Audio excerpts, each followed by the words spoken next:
Australia is the world's third largest exporter of liquefied natural gas after Qatar and the US. Although vast amounts of gas are being exported, it's not Australians exporting the gas, it's a handful of predominantly foreign-owned gas corporations. This is important for two reasons. Firstly, it means these foreign-owned companies control one of Australia's main energy resources, and secondly, the windfall profits they make exporting our gas flow almost entirely to their overseas owners. Given so much gas is exported from Australia, you might expect Australians would be making a fortune. Actually, the foreign-owned gas companies exporting our gas are the ones making a fortune, Australians not so much. You'd probably assume that these companies at least pay for the gas they export. Actually, they get most of it for free.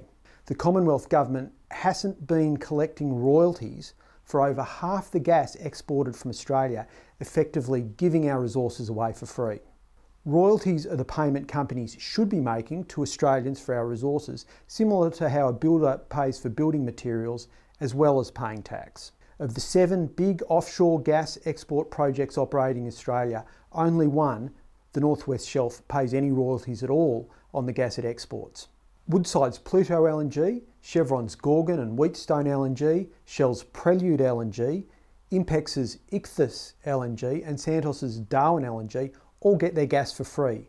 Overall, 56% of Australia's gas is being given away to these companies royalty-free, including 73% of the gas exported from Western Australia. They not only get their gas for free, but most pay no petroleum resource rent tax. And to add insult to injury, these companies often pay no company tax either.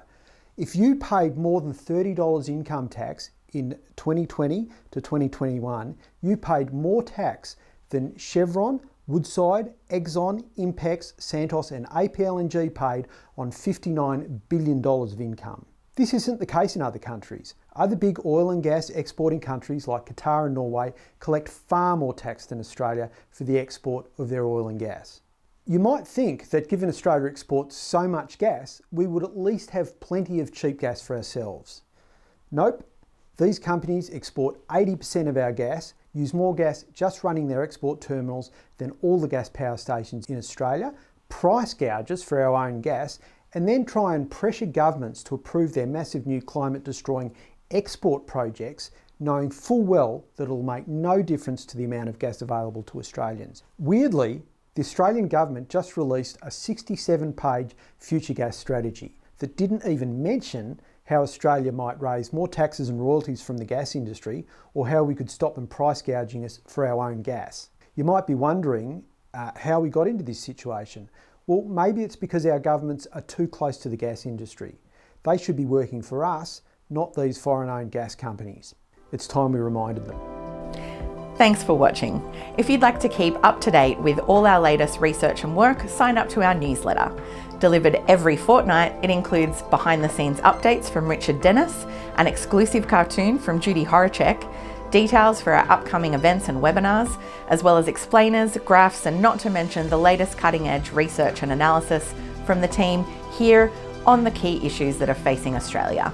Click the button on your screen to check it out.